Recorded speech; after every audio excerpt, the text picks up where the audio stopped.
Hello दोस्तों। अब हम डिस्कस करेंगे question number 51 from the chapter equilibrium. So यहाँ पे देख लेते हैं हमें क्या गिवन है। The pH of a 0.005 molar codeine, codeine आपको ऑलरेडी दे रखा है, एक सोल्यूशन है इसका जो कि है 9.95। ठीक है, तो ये वैल्यू तो किसकी हो गई, पीएच की। तो आप देख सकते हो कि ये कैसा है, बेसिक है।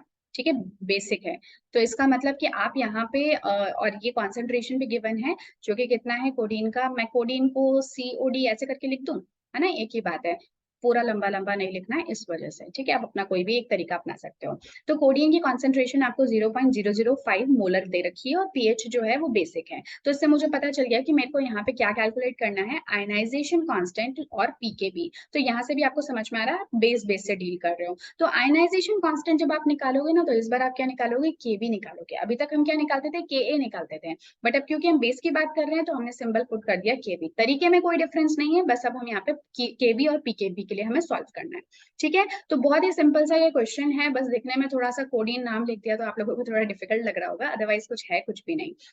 तो यहाँ पे हम कैसे लिख लेते हैं इस इक्वेशन को, जैसे कि मान लो मेरा कोडीन है, अगेन आपने उसको वाटर में डाला, तो क्या है, ये बहुत एक वीक सा बेस है ना। तो यहाँ पे क्या बन जाएगा, कोडीन H प्लस, मतलब ये जो वाटर है ना, वाटर का H प्लस तो कोडीन ले लेता है और साथ में क्या रिलीज कर देता है, OH माइनस। ठीक है, तो हमारा जो मेन अट्रैक्शन है वो क्या है, इस OH माइनस की कॉन्सेंट्रेशन को पता करना। ठीक है, तो कोई दिक्कत नहीं है, जैसे अभी तक करते हैं बिल्कुल वैसे ही। तो T इक्वल टू 0 पे हम क्या जानते हैं कि जो हमारा कोडीन का सोल्यूशन था उसकी कॉन्सेंट्रेशन है 0.005 मोलर। उस टाइम पे जो कोडीन H प्लस है और OH माइनस है वो उनका कुछ भी नहीं बना अमाउंट। अब time T equal to T पे हमने देखा, जिस टाइम पे कि हमारी जो रिएक्शन है वो इक्विलिब्रियम तक रीच कर चुकी है, तो उस टाइम पे जो हमारा कोडीन है वो क्या हो जाएगा, 0.005 माइनस कुछ x हो जाएगा। ठीक है, तो उस टाइम पे कोडीन H प्लस कितना बन गया, ये भी x बन गया, और OH माइनस भी कितना बन गया, x बन गया। यहाँ तक क्लियर है सभी को बात। अब मुझे क्या करना है, इस x की वैल्यू को फाइंड आउट करना है फ्रॉम द गिवन डेटा जो हमें दे रखा है। ठीक है, कोई दिक्कत नहीं है। पर मुझे इन्होंने pH की वैल्यू दे रखी है, तो मतलब मेरे को पहले pH से H प्लस को निकालना पड़ेगा, है ना। आ रही बात समझ में। सबसे पहले आप पीएच लोगे, यहाँ से आप क्या निकालोगे, H प्लस आयन का कॉन्सेंट्रेशन निकालोगे। या फिर आप क्या कर सकते हो, एक और तरीका है कि आप पीएच से पहले POH निकाल लो और फिर वहां से OH माइनस निकाल लो। ठीक है, तो आप इनमें से कोई भी मेथड जो है उसको यूटिलाइज कर सकते हो। फिर जब आपने एक बार OH माइनस की कॉन्सेंट्रेशन निकाल ली, तो उसके बाद में अब आप उसको पुट कर दोगे किसके लिए, केबी के फॉर्मूले में, और फिर आप निकाल लोगे पीकेबी। तो ये एक पूरा का पूरा प्रोसीजर रहेगा। तो आप सभी जानते हो कि जो पीएच प्लस पीओएच है वो किसके इक्वल होता है, 14 के इक्वल।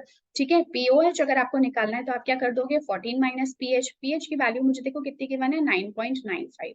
सही बात है। तो 14 में से जब आप 9.95 माइनस करते हो तो बच जाता है 4.05। ये क्या निकल गया, मेरे पास आ गया पीओएच। अब जब पीओएच आ गया तो आप बताओ OH माइनस तो निकाल ही सकते हो। कैसे निकालोगे, minus of log of OH minus, है ना। अब तक तो हम बहुत सारे क्वेश्चन कर चुके हैं, तो आई थिंक अब आपको कोई दिक्कत नहीं आनी चाहिए। So this is equal to 4.05।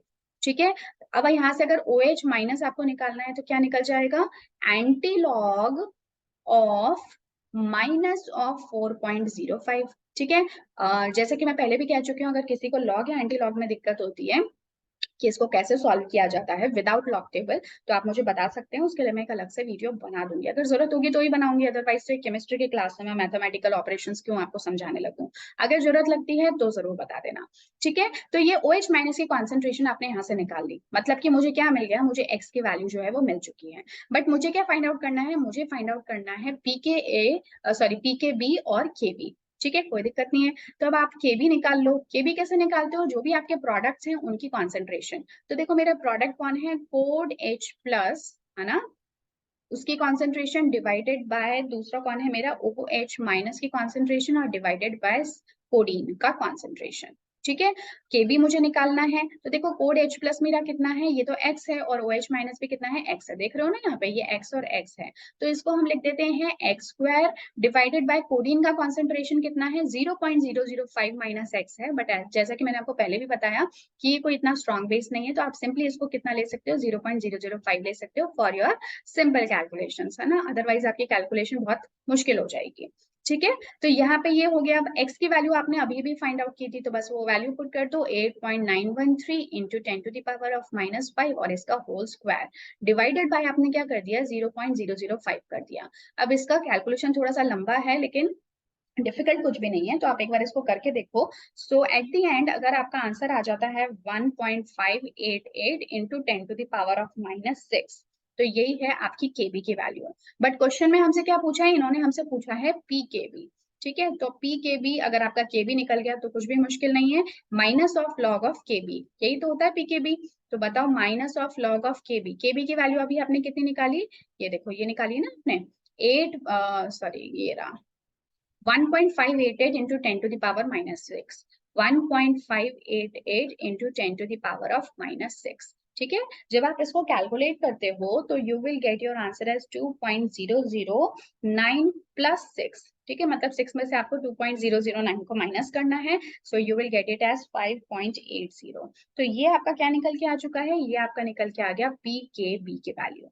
I hope कि आपको ये जो तरीका है कि किस तरह से क्वेश्चंस को डील करेंगे, किस तरह से कौन से फॉर्मूले को कब यूज करेंगे, क्या इसके एक बेसिक स्टेप्स होंगे, ये सब चीजें आपको समझ में आ गई है। दिस इज वेरी इंपॉर्टेंट, क्योंकि ना बच्चों को इक्विलिब्रियम चैप्टर के नाम से इतना मतलब फोबिया होता है कि वो क्वेश्चन को देखते हैं उनको लगता है कि पता नहीं ये तो क्या ही सामने आ गया, और वो उसको टच तक भी नहीं करते। तो अगर आप जो है ना, अगेन मैं आपसे ये भी बात कहूंगी, अगर आप मेरे लगातार वीडियोस देखते हैं या फिर आज पहली बार आए हैं, तो मैं आपको बता दूं कि अगर आप डायरेक्टली अगर मेरा कोई भी क्वेश्चन उठा के देखोगे तो आपको दिक्कत हो सकती है। सो आई वुड सजेस्ट कि आप है ना शुरुआत से क्वेश्चंस को करना स्टार्ट करो। अब शुरुआत का मतलब ये नहीं है कि आप पहले क्वेश्चन से स्टार्ट करो, बट जैसे कि यहाँ पे हम पीएच की बात करें तो पीएच से रिलेटेड क्वेश्चन जहां से भी स्टार्ट हुए हैं, आई थिंक क्वेश्चन नंबर 40 से स्टार्ट हुए हैं, तो आप वहां से क्वेश्चन को देखना स्टार्ट करो, ताकि आपको एक ना एक माइंडसेट, आपका एक विजन डेवलप होगी आपको एक्चुअली क्वेश्चन को देखना किस तरह से। ओके उसके बाद में अगर आपको देखना समझ में आ गया, आपको सोल्यूशन के अंदर क्या चल रहा है वो चीज समझ में आ गई, तो उसके बाद में सॉल्व करना भी बहुत आसान है, बिलीव मी।